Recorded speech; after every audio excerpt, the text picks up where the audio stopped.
The government shutdown leaves some farmers in limbo. Ahead on Grow, how it's impacting loans in rural Nebraska. Plus, how cow-calf producers are becoming more efficient. And Farm to Fork takes new meaning at one central Nebraska school. It's time to grow.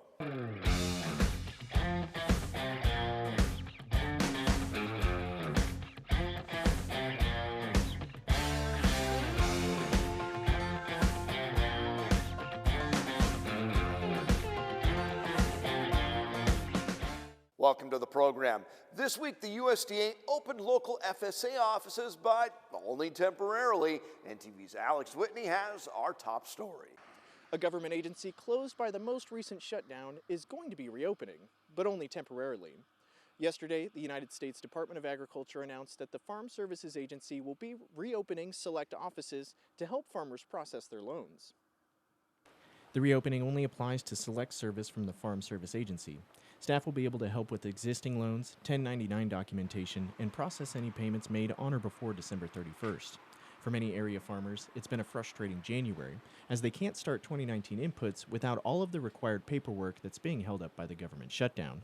Well, actually, I needed to take advantage of their operating loans, and I haven't been able to get an operating loan for 2019, so I haven't been able to buy seed or fertilizer or any of those things that I usually do this time of year, so I'm kind of behind schedule already. Farmers haven't been the only ones held up by the government shutdown. Banks and ag lenders are in one of the busiest parts of the year for applying for loans and inputs for 2019. And while lenders are happy to see the office open, many have concerns about what it can accomplish in its limited capacity. Well, in the big picture review of everything, it's better to have it wide open and everybody back to work at full capacity. This temporary opening, I guess, for 3 days, at least that's what it is as of right now, they're going to be limited with regards to the scope of their work with us. For many in the ag industry, this temporary opening of the FSA office is a positive change, but it doesn't do much to ease frustration and anxiety that continues to grow with every day that the government is still shut down. There's certainly some anxiety about the future of whether everybody's going to be able to get their work done timely so that they can not have a disruption to their operating year. Certainly a lot of borrowers, we got a lot of stress going on because agriculture has been very difficult these last 5-6 years. I mean, there's nothing I can do about it other than hope that they get things figured out in Washington, so it helps me out on my end. While the Farm Service Agency offices are open again, it's only temporary. The offices will only be open Thursday, Friday, and next Tuesday before shuttering again, and any farmers who need help are encouraged to contact them over the phone or to stop by in person. Reporting here for NTV News, I'm Alex Whitney. Back to you. USDA loans are also one of the most popular ways to finance homes in rural Nebraska. The loans were a win-win. There's no down payment and low interest rates makes them available for low-income families. In exchange, it makes rural areas more appealing for home buyers. But now bankers and real estate agents can't apply or advance any new rural living loans as those offices have been shuttered. There's no one, their department is shut down. So when we submit those loans, the USDA Rural Development staff, they have reviewers that have to approve those guarantees and issue the loan note guarantees for us to be able to close the loans. And so with that department shut down, we're not able to submit those loans for the guarantee. Now to state politics, where Governor Pete Ricketts may put property tax relief in the voters' hands. Appreciate your 10 points. Shaking hands in 7 cities across the state, Governor Pete Ricketts says the state of the state is strong as he highlights priorities for the year. Controlling our spending and providing for tax relief. He proposes a one-time infusion of $51 million towards property tax credits. Plus, he would expand that program with a minimum amount written into law. We're proposing to keep at least a minimum of $275 million every year in that property tax credit relief fund. The governor says it will bring relief to farmers who have seen income drop 60% the last 6 years.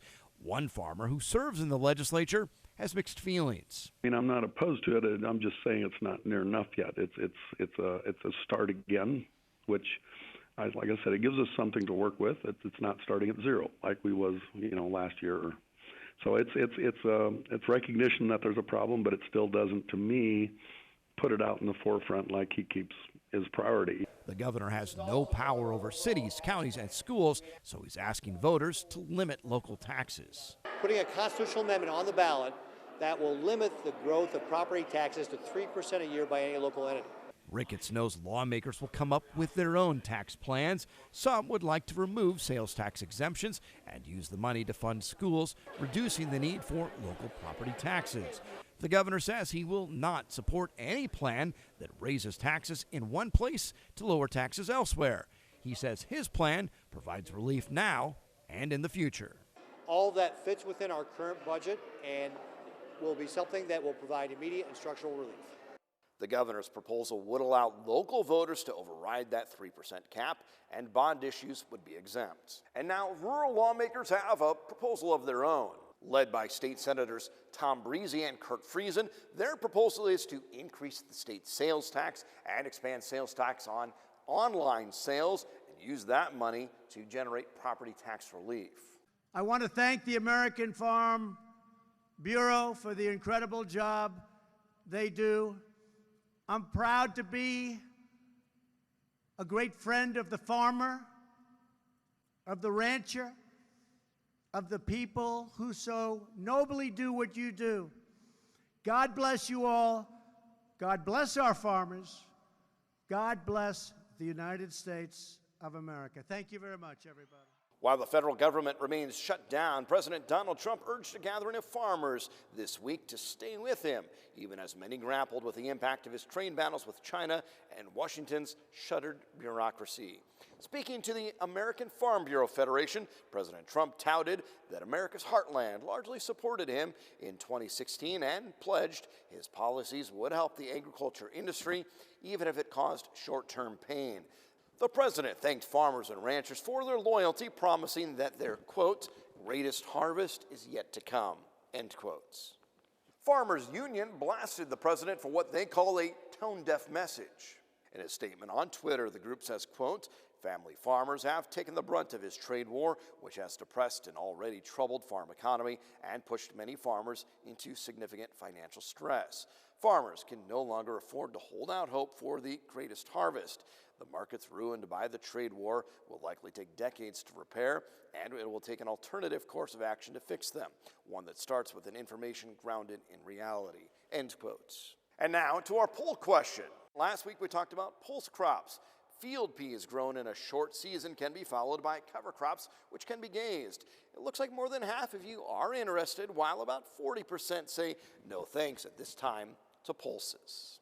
Up next, we take you to Cow-Calf College, and later, local school kids take farm to fork to a new level. We'll show you what it means in the school cafeteria.